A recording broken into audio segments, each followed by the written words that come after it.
राधे राधे, हरे कृष्णा।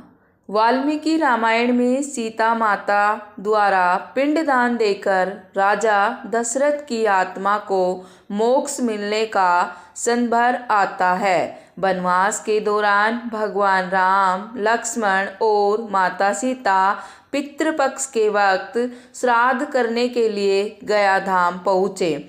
वहाँ ब्राह्मण द्वारा बताए गए श्राद्ध क्रम के लिए आवश्यक सामग्री जुटाने हेतु श्री राम और लक्ष्मण नगर की ओर चल दिए।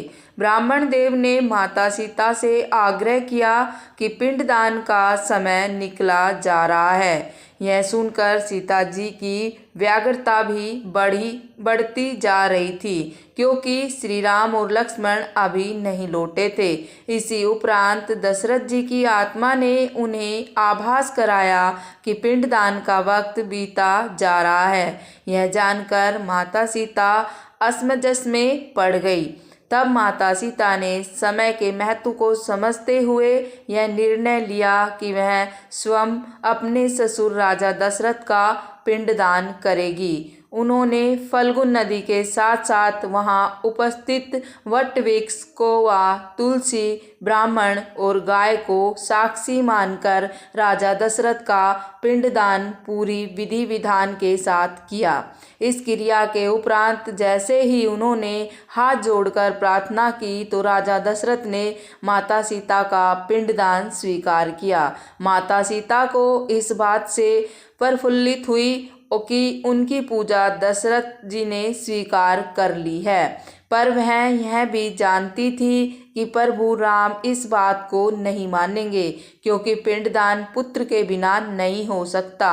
थोड़ी देर के बाद भगवान राम और लक्ष्मण सामग्री लेकर आए और पिंडदान के लिए विषय में पूछा।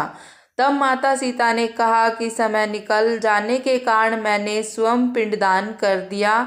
प्रभु राम को यह बात का विश्वास नहीं हो रहा था कि बिना पुत्र और बिना सामग्री के पिंडदान कैसे संपन्न और स्वीकार हो सकता है। तब सीता जी ने कहा कि वहाँ उपस्थित फल्गु नदी, तुलसी, कौवा, गाय, वट वृक्ष और ब्राह्मण उनके द्वारा किए गए श्रद्धाक्रम की गवाही दे सकते हैं। भगवान राम ने जब इन सब से पिंडदान किए जाने की बात सच है या नहीं या पूछकर फल्गु नदी, गाय और कौवा, तुलसी और ब्राह्मण पांचों ने प्रभु राम का क्रोध देखकर झूठ बोल दिया कि माता सीता ने कोई पिंडदान नहीं किया। सिर्फ वट वृक्ष ने सत्य कहा कि माता सीता ने सबको साक्षी रखकर विधि पूर्वक राजा दशरथ का पिंडदान किया। पांचों साक्षी द्वारा झूठ बोलने पर माता सीता ने क्रोधित होकर उन्हें आजीवन श्राप दे दिया। फल्गु नदी को श्राप दिया कि वो सिर्फ नाम की नदी रहेगी, उसमें पानी नहीं रहेगा। इसी कारण फल्गु नदी आज भी गया में सूखी है।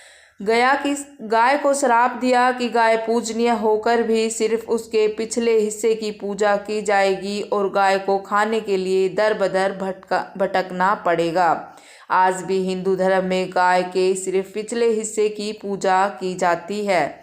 माता सीता ने ब्राह्मण को कभी भी संतुष्ट न होने और कितना भी मिलने उसकी दरिद्रता हमेशा बनी रहेगी का श्राप दिया। इसी कारण ब्राह्मण कभी दान दक्षिणा के बाद भी संतुष्ट नहीं होते।